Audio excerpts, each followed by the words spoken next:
Bien, alors on va essayer de continuer sur le cancer du sein et on va essayer de voir quels sont, toujours pareil, toujours la même démarche, quels pourraient être les arguments pour évoquer, suggérer que l'exposition dans une période de susceptibilité particulière à des perturbateurs endocriniens, des polluants chimiques à activité de perturbateurs endocriniens, pourrait constituer un des facteurs de risque pour expliquer ce cancer tel qu'on vient de vous le montrer, qui à travers le monde, 1, est le plus fréquent des cancers de la femme, 2, est en augmentation croissante à travers le monde, indépendamment de l'âge et de l'augmentation de l'espérance de vie. Et je vous montrerai qu'au contraire, c'est les cancers jeunes en France, en tout cas en métropole, qui continuent à augmenter.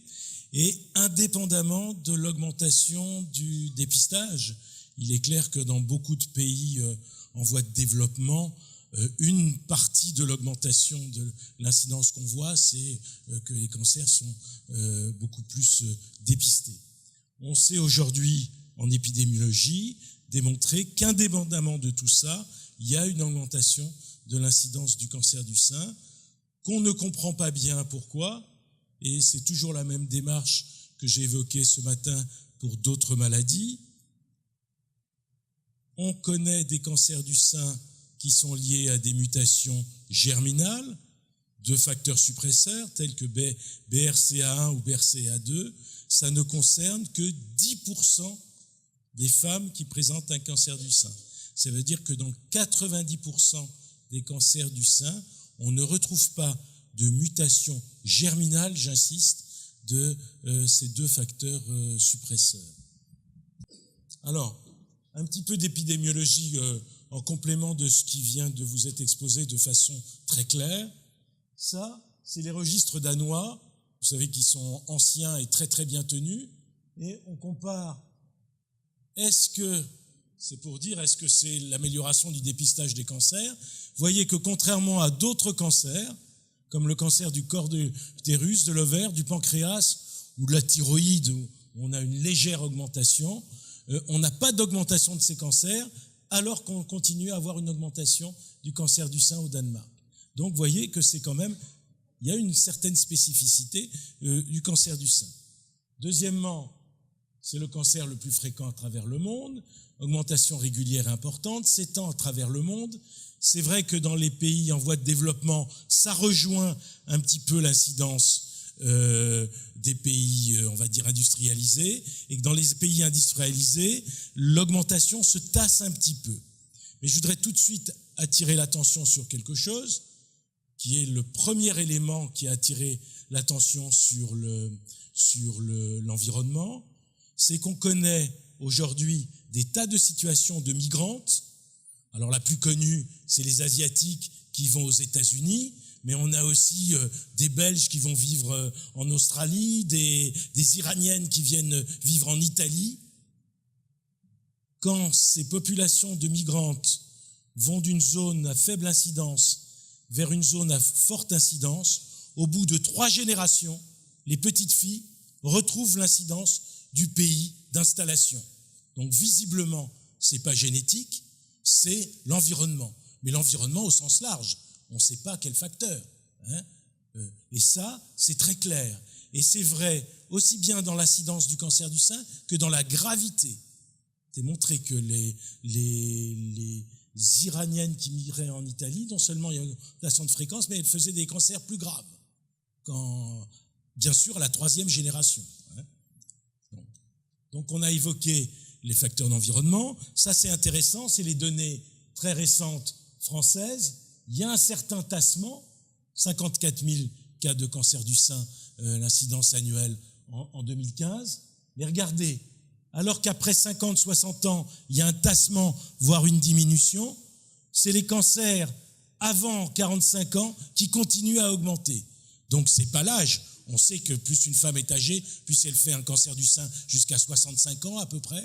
Et vous voyez que c'est les cancers chez les femmes plus jeunes qui continuent à augmenter. Donc il y a un problème. C'est pas l'augmentation de l'espérance de vie qui explique cette histoire. Donc les migrantes, Japon, Hawaï, Corée Iran, Canada, Italie, Australie. Bon, j'avais pas fait tout à fait les bonnes destinations. Ces travaux sont très intéressants. Ces travaux sur plusieurs générations de migrantes. Alors le cancer du sein, toujours la même question pour les pathologies. Est-elle d'origine génétique ou environnement de cancer du sein? Est-il d'origine génétique ou environnementale? Je vous signale que pour tous les cancers, il y a eu un fameux article, je ne sais pas si c'était dans Science ou Nature, qui il y a 2 ans a fait le buzz. Il y a eu des tas de réponses et ça a créé ça a créé la révolution, parce que certains chercheurs américains disaient que les cancers n'avaient rien à voir avec l'environnement, que c'était lié à des mutations sporadiques qui arrivaient avec l'âge. Et il y a des tas de gens et des scientifiques qui ont répondu à ça, qui ont dit non, il y a un problème qui se passe, il y a des facteurs d'environnement pour une part dans la physiopathologie des cancers, et au moins cette part, on peut peut-être, ce qu'on disait tout à l'heure, peut-être intervenir pour diminuer ce risque. Alors, je disais que les mutations, c'est moins de 10% des cas. Les mutations somatiques avec l'âge et le vieillissement, c'est vrai, pour expliquer des cancers du sein à un âge avancé, que ces mutations somatiques peuvent être favorisées par des modifications épigénétiques, mais on verra surtout que l'environnement, encore une fois, peut entraîner des modifications épigénétiques qui, elles, vont favoriser le cancer. Alors on connaît des tas de facteurs de risque qui sont indiscutables de cancer du sein. C'est la puberté précoce, c'est la première grossesse tardive, c'est la nulliparité, c'est l'absence d'allaitement, c'est le traitement hormonal de la ménopause. On l'a beaucoup exagéré. Maintenant, avec le recul, on revoit vraiment à la marge ce que ça a augmenté. On est des chiffres d'odd ratio de 1,12, de 12% d'augmentation. Vous allez voir que ce que je vais vous montrer avec d'autres facteurs et d'exposition perturbateurs, on est multiplié par 2 ou par 3, on est dans du 100%. Donc le traitement de la ménopause, plus ça va, avec le recul des études WHI, plus on est en train de relativiser ce que le traitement de la ménopause a induit dans le cancer du sein. Moi, il y a toujours quelque chose qui m'a frappé. Je vous signale que les femmes américaines ménopausées dans le WHI, qui n'avaient pas d'utérus, donc qui prenaient que des œstrogènes, c'est les femmes qui faisaient moins de cancers que les autres, et des cancers moins graves. Donc l'histoire du traitement substitutif de la ménopause comme un facteur du cancer du sein, c'est à relativiser. On en est à un odd ratio 1,10, 1,15, vraiment minime. Alors d'autres facteurs d'environnement connus, oui, aujourd'hui, on a longtemps tourné autour du pot. L'alcool, c'est connu. D'ailleurs, c'est la principale cause de cancer, facteur de risque de cancer du sein chez l'homme. Vous savez que les hommes font des cancers du sein, en particulier les alcooliques. Il y a un problème au niveau du métabolisme des stéroïdes au niveau du foie. Donc l'alcool chez la femme est un facteur indiscutable de cancer du sein. Le tabac, c'est maintenant reconnu. Ça fait très longtemps, on a tourné autour du pot. C'est un facteur de risque de cancer du sein. Mais le tabac, je vous l'ai dit, c'est probablement pas la nicotine dont nous parlait notre cardiologue. C'est probablement les goudrons et tous les polluants qui ont des effets de perturbateurs endocriniens. Un autre facteur qui apparaît aujourd'hui de façon évidente dans le cancer du sein, dans sa survenue et dans sa récidive, c'est l'obésité. Très clairement, vous savez que vous disiez ça à un cancérologue il y a 10 ans, je me rappelle, il vous riait au nez. Quand vous disiez que l'obésité est un facteur de... Moi, endocrinologue, je pensais toujours, je me disais le tissu graisseux va aromatiser les androgènes en œstrogènes et c'est pas bon. Et on disait, l'obésité. Aujourd'hui, c'est reconnu non seulement que l'obésité est un facteur de risque de cancer du sein, mais c'est un facteur de récidive. Or, je vous disais tout à l'heure que l'endroit où il y a beaucoup de tissus graisseux, comme on le disait tout à l'heure, c'est au niveau de la glande mammaire. Et on sait aujourd'hui que le micro-environnement des cellules glandulaires mammaires est très important. Et on pense qu'il y a un dialogue Il y a des équipes à travers le monde. À Nice, il y a des chercheurs aussi qui travaillent là-dessus, sur le micro-environnement du cancer du sein. On pense qu'entre les cellules adipeuses périmammaires et les cellules glandulaires, il y a un dialogue. Il y a un dialogue via des cytokines, mais aussi probablement via les perturbateurs qui ont été accumulés dans la graisse périmammaire. Nutrition, obésité, sédentarité, microbiote, polluants chimiques, œstrogéniques. Je vous ai dit que les perturbateurs n'étaient pas que estrogéniques, ils avaient des tas d'autres cibles récepteurs, et on verra que, encore une fois, le récepteur AHR, aryl hydrocarbure récepteur, est important. Alors, on sait traditionnellement tous les liens entre une exposition à certaines périodes aux œstrogènes et le cancer du sein. Je passe. Ça, c'est pour qu'on sache que la glande mammaire qui atteint son développement adulte vrai, c'est seulement après une grossesse menée à terme.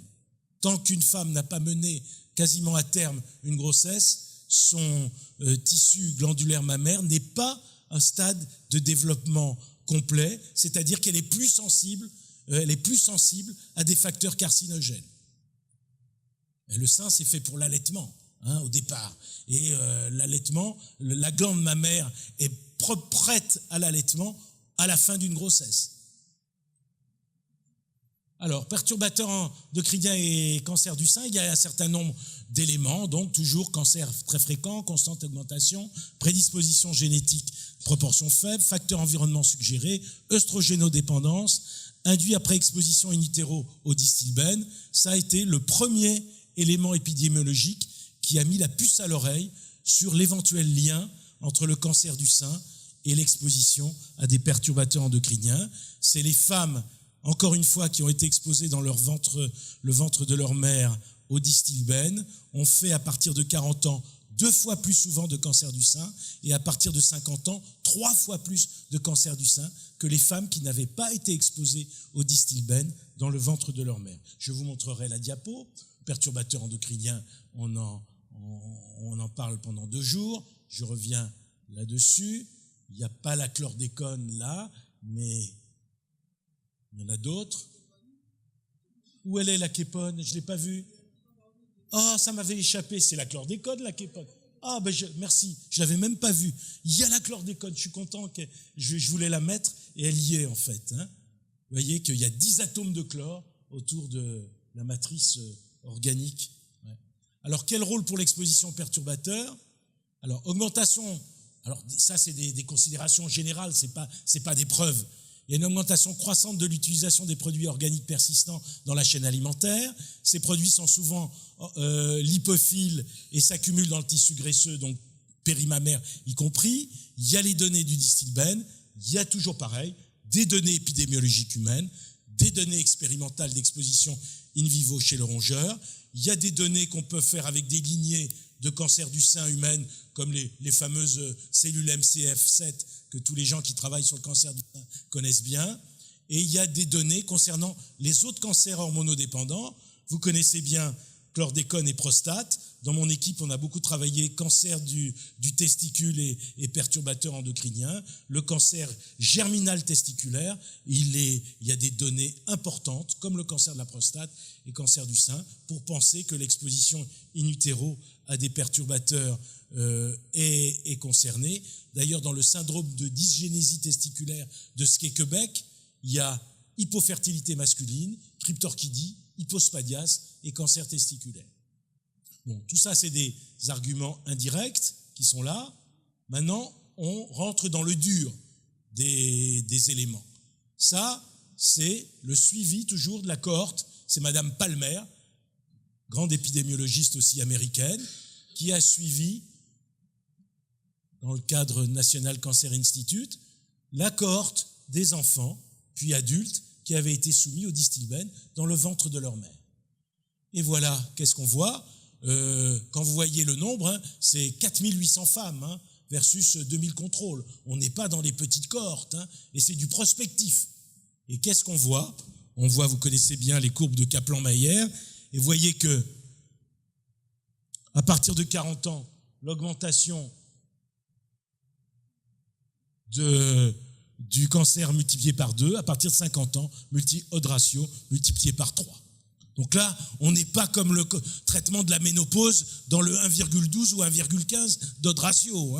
On est à 2 ou 3, c'est-à-dire 100 ou 200% de fois supplémentaires d'incidence de cancer du sein. Alors ça, ces études de Madame Soto et de son équipe aux États-Unis. Alors il y a chez des tas de rats et de souris différentes. Je dis différentes parce qu'à chaque fois qu'elle publiait, on disait « Oh, c'est cette lignée de souris qui fait beaucoup de cancer du sein, c'est pour ça que vous en trouvez. » En fait, vous voyez que lorsqu'on expose la rate ou la souris gestante au bisphénol A, eh bien, vous voyez qu'elle est petite à la puberté. Il y a un développement sur le plan histologique, sur le plan des récepteurs au niveau du sein, de la glande mammaire, qui ressemble beaucoup à une lésion précancéreuse. Et si vous revenez là-dessus avec un carcinogène, il vous faut 10 fois moins de carcinogène pour développer un cancer de la mamelle chez ces petites souris qui ont été exposées in utero au bisphénol que si elles n'avaient pas été exposées au bisphénol. Donc visiblement, l'exposition in utero au bisphénol va créer une susceptibilité aux carcinogènes. Il est évident que dans tout ce qu'on va dire au cours de cet exposé, encore une fois, j'insiste, c'est important, il n'est pas question de dire que le distilbène, le bisphénol, pas la chlordécone parce qu'il n'y a pas de travaux sur le cancer du sein, mais le DDT est responsable du cancer du sein. Disons que ça a été un facteur qui a majoré le risque de cancer du sein, qui a rencontré, vous savez qu'on dit que pour faire un cancer, il faut rencontrer 3 coups, 4 coups, 5 coups, 5 événements majeurs. Mais là, l'exposition in utero à ces perturbateurs constitue probablement un de ces coups. Coup, C-O-U-P, un coup hit en anglais. Je ne sais pas comment traduire ça en français d'ailleurs. Événement plutôt. Alors ça, c'est une revue de la littérature que j'avais fait en 2005. Les gens étaient très sceptiques sur cancer du sein et perturbateurs. Il y avait une grande polémique dans la littérature américaine. J'avais fait une revue de la littérature sur les études qui trouvaient un lien entre cancer du sein et les perturbateurs. Et vous allez voir dans la diapo suivante, j'avais mis tout, et ils sont aussi nombreux, les travaux qui ne trouvaient aucun lien. Et il faut savoir que tous ces travaux, ils avaient un grand défaut. Ils regardaient le taux sanguin ou le taux graisseux péritumoral de perturbateurs le jour du diagnostic du cancer du sein. C'est pas celui-là qui nous intéresse. C'est certainement bien des années avant que se prépare le cancer du sein. Donc tous ces travaux, c'était les concentrations le jour du diagnostic chez des femmes qui faisaient un cancer du sein, comparé à une population de femmes du même âge, chez qui on avait trouvé un simple adénome ou absence de cancer du sein quand on les avait opérés ou quand on les avait examinés. Donc, la même chose, mais autant d'études pour lesquelles on n'avait pas trouvé de lien, et vous voyez que ça a été surtout fait avec le PCB. Vous savez que le PCB, on est tous exposés au PCB. Vous avez vu mes sangs du cordon et mes laits maternels à Nice, 80%, 90%. Bien que ce soit interdit depuis 15-20 ans, c'est très rémanent et on est tous exposés encore pendant des années à ce produit organique persistant. Vous voyez le DDE, le métabolite du DDT surtout, voilà. Et je vais vous montrer maintenant des études de nouvelle génération avec le PCB et le DDT, et là, au stupeur, on a trouvé des différences significatives parce qu'on s'y est pas du tout pris de la même façon sur le plan méthodologique. Alors, vous voyez, ça c'est Brody qui était très très opposé aux États-Unis, c'est un vétérinaire très opposé à cette notion. On a dit qu'il était en cheville, qu'il était consultant auprès des firmes de l'agroalimentaire, c'est pour ça qu'il disait ça. Il n'avait pas complètement tort. À l'époque, sur le plan épidémiologique et méthodologique, c'était discutable. Moi, je trouve qu'il n'avait pas complètement tort. Alors, il disait PAH et PCB, il y avait des arguments sérieux, dioxine et solvants organiques possibles. Pour les autres, difficile de conclure, problème méthodologique important. Et c'est vrai qu'il n'avait pas complètement tort. Évaluation de l'exposition, absence de groupe non exposé, moment inadéquat, mesure unique, problème du cocktail, absence de marqueurs précliniques, on en vient toujours au problème, facteurs de risque confondants, non pris en compte.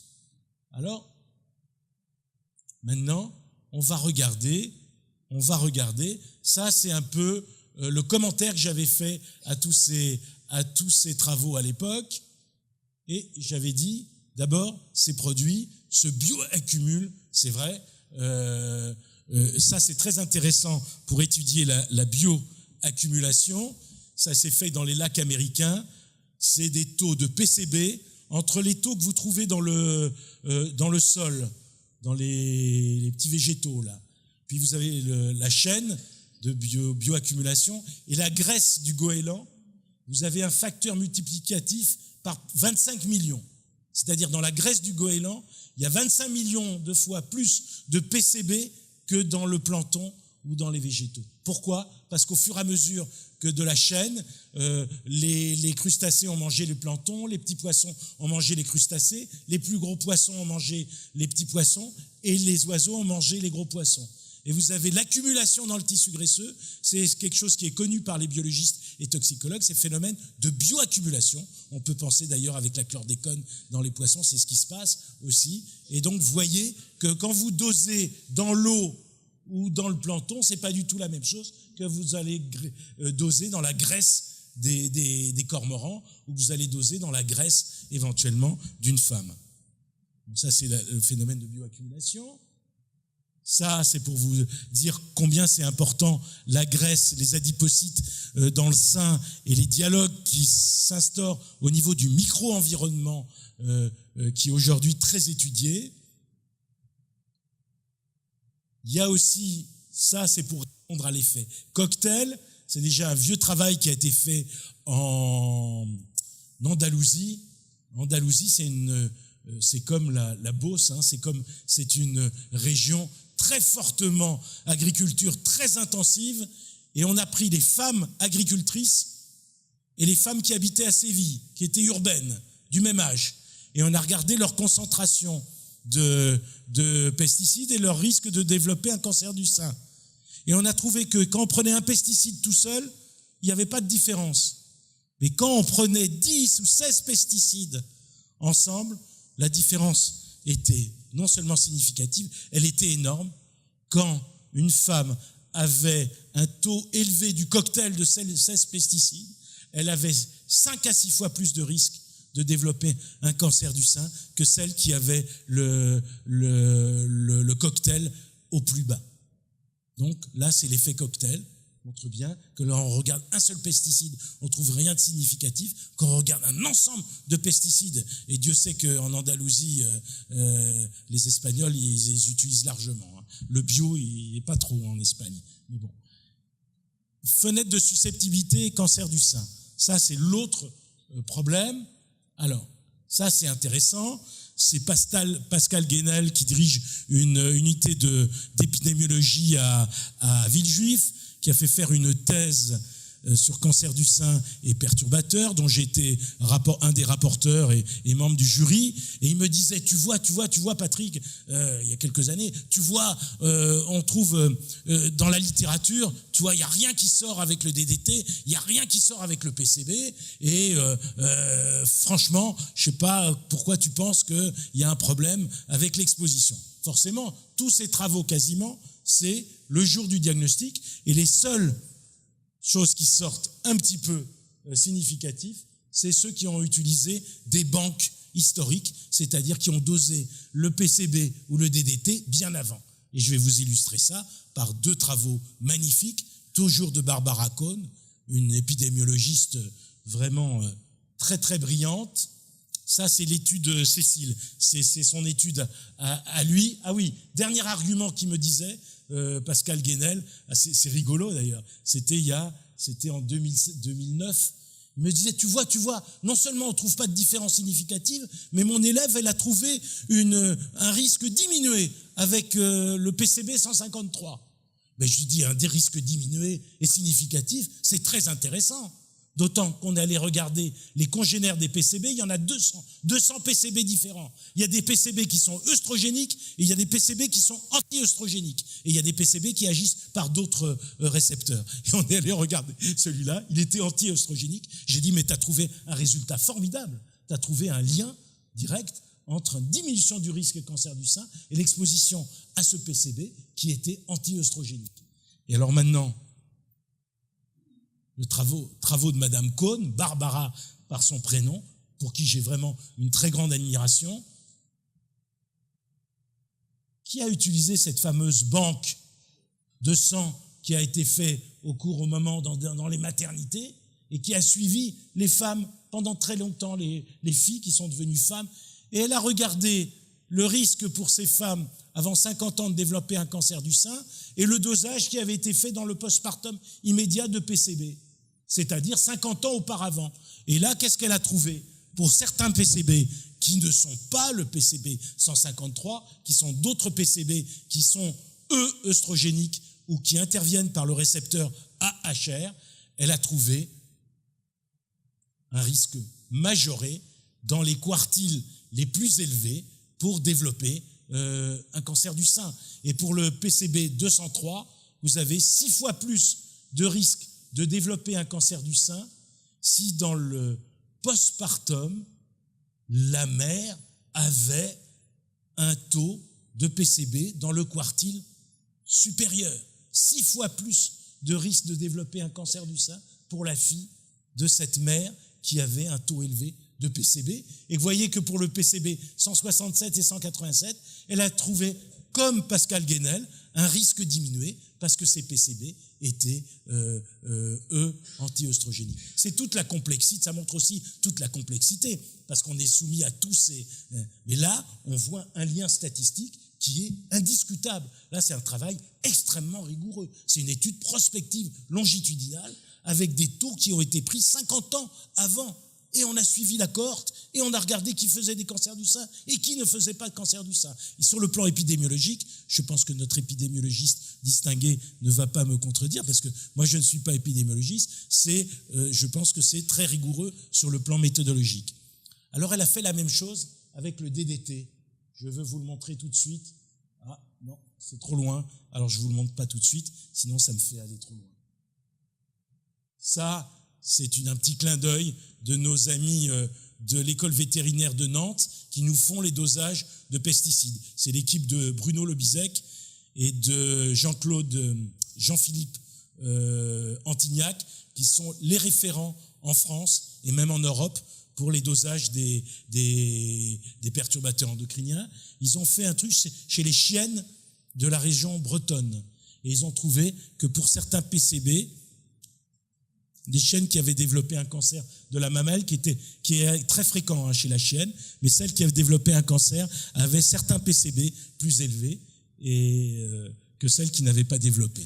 Donc, ils ont proposé même que ces chiennes puissent servir de sentinelles vis-à-vis de certains polluants environnementaux. C'est pas inintéressant. Ça, c'est tout nouveau. Ces 2 diapos que j'ai rajoutés cette année, que je n'ai jamais montré jusqu'à présent, je vous ai dit des dosages très précoces. Eh bien, pour la première fois, apparaissent dans des travaux très sérieux sur le plan épidémiologique, qu'est-ce qui se passe au niveau récidive ou gravité ou mortalité chez des cancers du sein, chez des femmes qui ont un cancer du sein, quand on prend le taux au moment du diagnostic. Mais là, on se projette dans les 15 ans qui suivent le diagnostic. Et là, pour certains PCB, on trouve qu'il y a une corrélation statistique entre le taux de mortalité et le taux de PCB au moment du diagnostic. Mais attention, on s'est projeté de 5 à 15 ans après. Donc ça, c'est la première fois que ça apparaît. Ça veut dire que le cancer constitué, le taux de certains perturbateurs pourrait avoir quelque chose à voir avec la récidive. Ça n'est qu'une relation statistique. Ces travaux-là ne montrent pas du tout, ne démontrent pas la relation causale. Encore une fois, je le dirai souvent au cours de mes exposés. C'est une relation statistique, mais elle est indiscutable. C'est un autre travail qui a été fait chez les Esquimaux, les Inuits. C'est les Danois qui travaillent beaucoup chez les Inuits, parce que je crois que ça fait partie, une partie du pôle Nord fait partie du Danemark. Et les Inuits, pourquoi ils sont soumis au PCB et à certains perturbateurs, alors qu'ils n'étaient pas, et le cancer du sein a augmenté de façon drastique chez les Inuits, parce qu'on pense que par les nuages et par les mouvements météo et les mouvements des nuages, certains perturbateurs migrent vers le pôle Nord, et que bien sûr on va trouver de très fortes doses dans la graisse des ours polaires et des poissons et des ours polaires dont ils se nourrissent. Et des phoques, pardon, j'ai dit les phoques dont ils se nourrissent.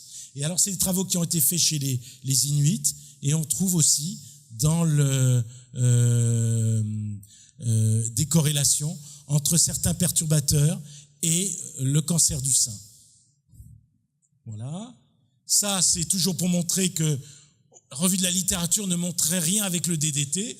Et ben, Madame Barbara Cohn, elle a fait la même chose qu'avec le PCB. Elle a regardé le DDT. Pourquoi elle a été la seule à pouvoir faire ça? Parce que vous ne trouvez pas de DDT quand vous le mesurez. Le DDT est interdit depuis 35 ans. Vous ne trouverez jamais du DDT chez personne. Vous trouverez son métabolite DDE qui n'est pas œstrogénique. Elle a bénéficié de cette banque historique. Elle a vraiment dosé le DDT alors qu'il n'était pas interdit chez ces femmes enceintes à l'époque. Elle a regardé les petites filles qui ont grandi, elle a regardé le cancer du sein. Quand les taux de DDT étaient dans le quartile supérieur, 4 fois plus de risque pour les filles de développer un cancer du sein par la suite. Donc, DDT, in utero et cancer du sein, il y a quelque chose. Pourquoi j'insiste beaucoup là-dessus? Parce que qu'est-ce qui ressemble beaucoup au DDT? Tous les pesticides organochlorés, la chlordécone y compris. Il y en a beaucoup, méthoxychlore, dieldrine, il y a des listes, l'atrazine, etc., qui sont des pesticides organochlorés qu'on trouve d'ailleurs en métropole dans les sangs qu'on a trouvés, nous, dans les sangs du cordon. Alors ça, c'est aussi DDT et la survie. Et c'est vraiment très récent, 2016, et il y a effectivement une corrélation avec la survie entre 5 et 15 ans. Et ça, c'est tout à fait nouveau. Ça n'avait jamais été montré jusqu'à présent. Alors ça, c'est un travail déjà de 2009 qui m'a toujours interpellé, dont j'ai trouvé jamais de commentaires par les cancérologues, jamais de commentaires d'ailleurs dans la littérature scientifique. Pourtant, c'est un travail très sérieux qui est paru dans Environmental Health Perspective, c'est le journal de santé et environnement du NIH, c'est le plus grand journal de santé et environnement dans la littérature internationale.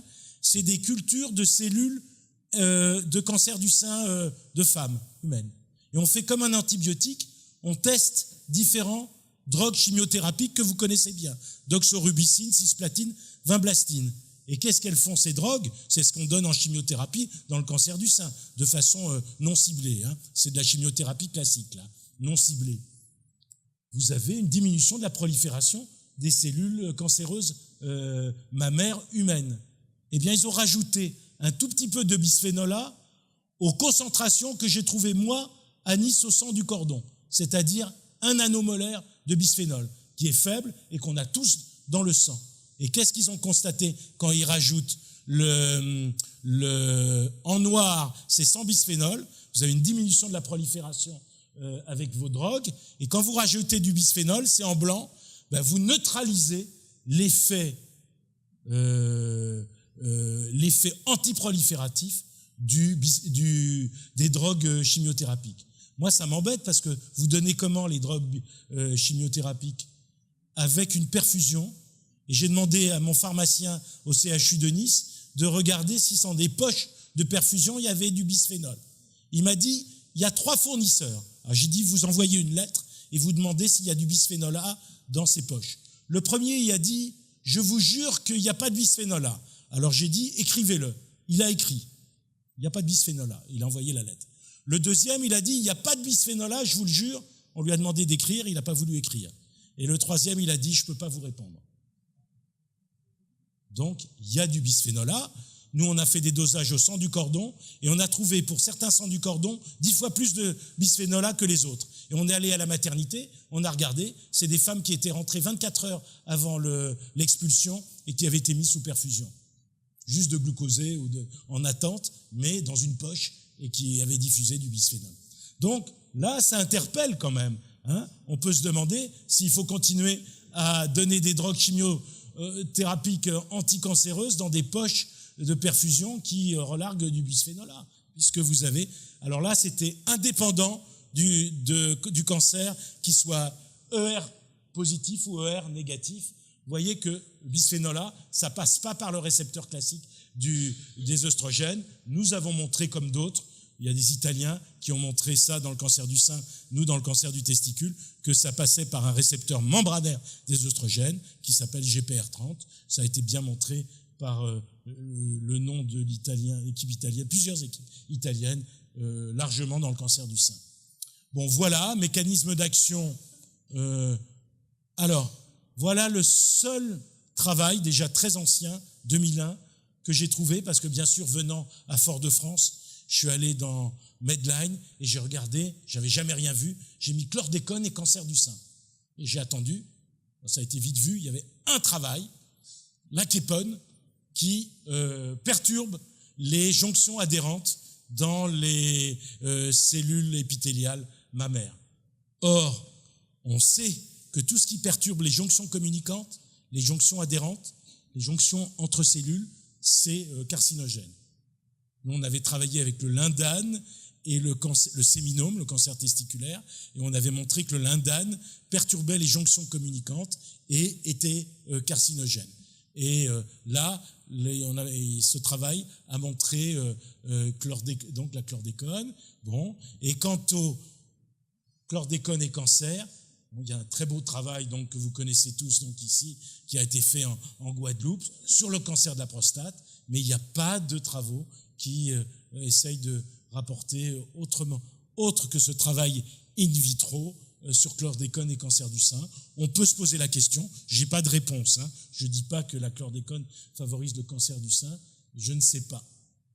Ça c'est GPR30, ça c'est nos sangs du cordon à Nice, avec, vous voyez, en moyenne 1 nanomolaire, ça c'est les concentrations de bisphénol dans le sang du cordon, et 1 nanomolaire, c'est ce qui a été rajouté dans les cultures de cellules de cancer du sein avec la chimiothérapie. Ça, c'est pour montrer qu'à 1 nanomolaire, le bisphénol stimule la prolifération des cellules séminomateuses, mais c'est pas du cancer du sein. Alors là, c'est pour faire intervenir AHR qui probablement va être en cause pour l'action de certains perturbateurs endocriniens. Je vous signale que lors de l'accident de Seveso, les petites filles qui étaient en péripuberté lors de l'accident de Seveso et qui habitaient très près de l'usine qui a explosé et qui a relargué de la dioxine, ont fait beaucoup plus de cancer du sein dans les années qui ont suivi. Donc la période péripubertaire ou prépubertaire est une période sensible, comme a retrouvé Madame Cohn avec le DDT.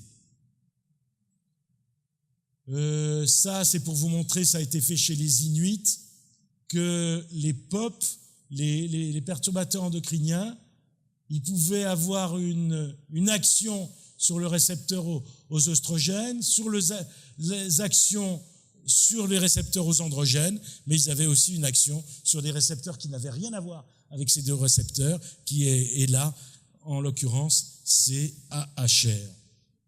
Voilà. Maintenant, pour vous dire que le mécanisme moléculaire, encore une fois, ça fait appel à l'épigénétique. Je vais l'illustrer pour terminer un tout petit peu.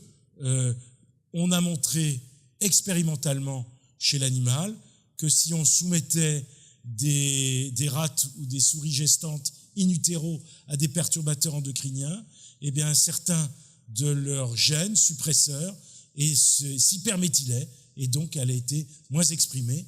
Et quel gène est apparu comme par enchantement? Je dis par enchantement, c'est pas un bonheur pour nous, c'est BRCA1. Et je reviens sur BRCA1. Je vous signale que maintenant, dans le cancer du sein, on sait qu'il y a des tas de gènes qui peuvent être hyperméthylés et que ce sont des facteurs qui favorisent le cancer du sein. Quand je prends les 90% de femmes qui ont développé un cancer du sein et qui n'ont pas de mutation germinale de BRCA1, on dit c'est pas familial, madame, ça n'a rien à voir avec votre mère, votre sœur et tout, c'est pas génétique. Et on va voir leur gène BRCA1. Dans 60% de ces cas dits non génétiques, on trouve que le promoteur du gène de BRCA1, le principal suppresseur tumoral qui est en jeu dans le cancer du sein, il est hyperméthylé. Et s'il est hyperméthylé, il n'est pas exprimé. Et on va doser BRCA1 et on voit qu'il n'est pas exprimé chez ces femmes. Donc ça veut dire que dans les cas dits non génétiques de cancer du sein, dans une majorité de ces cas, on va trouver que le fameux suppresseur tumoral n'est pas exprimé parce que son gène est hyperméthylé, donc par un mécanisme épigénétique. Alors maintenant, on va aller voir qu'est-ce qui peut... Donc voilà, vous voyez, cancer du sein dit sporadique, c'est-à-dire qu'il n'y a pas de mutation, c'est pas familial, et on trouve une hyperméthylation de BRCA1. Ça, c'est le premier travail, c'était 2007, les premiers travaux qui ont publié ça, c'est passé complètement inaperçu. J'ai trouvé très peu de commentaires dans la littérature internationale. Maintenant, avec ce qu'on sait de l'environnement, avec ce qu'on sait des perturbateurs, de l'épigénétique, ça parle. On se dit, là, il y a un lien moléculaire entre l'exposition éventuellement à certains perturbateurs et le développement du cancer du sein. Et ça, c'est des cellules MCF7, toujours nos fameuses MCF7, c'est les lignées de cellules immortalisées de cancer du sein humain, de femmes, et on les soumet à de la dioxine. Et on regarde l'expression de BRCA1, et qu'est-ce qui se passe? Il y a une diminution de l'expression de BRCA1 quand on soumet ces cellules à dioxine. Et quand on va regarder le gène, eh bien on vient que le promoteur, c'est hyperméthylé. Donc l'exposition de ces cellules à la dioxine va entraîner une extinction de l'expression du gène. Et vous savez qu'aujourd'hui, les mécanismes épigénétiques sont de plus en plus en cause dans les cancers en général, dont le cancer du sein. Et d'ailleurs, dans les thérapies ciblées, apparaissent des molécules qui s'opposent aux modifications épigénétiques qu'on trouve dans les cancers. Il y a l'autre mécanisme épigénétique, c'est la modification des histones. Et vous avez une enzyme qui va modifier les histones, qui est une histone déacyltransférase. Eh bien, c'est pareil, on a montré que son gène était hyper ou hypométhylé dans certaines conditions où on soumet les cellules ou l'animal dans certaines périodes à une exposition aux perturbateurs. On a donc là, encore une fois, un lien mécanistique entre les deux. Voilà un gène qui est très connu dans le cancer du sein, qui est une histone méthyltransférase, voilà, dont je parlais, EZH2, et on voit que EZH2, il y a une surexpression, donc là c'est une hypométhylation du gène, quand les cellules sont soumises au distilbène ou au bisphénol A. Donc là c'est un autre mécanisme épigénétique qu'on peut induire par exposition à des perturbateurs endocriniens au niveau de cellules mammaires malignes humaines. Donc, pour terminer, toujours le même schéma.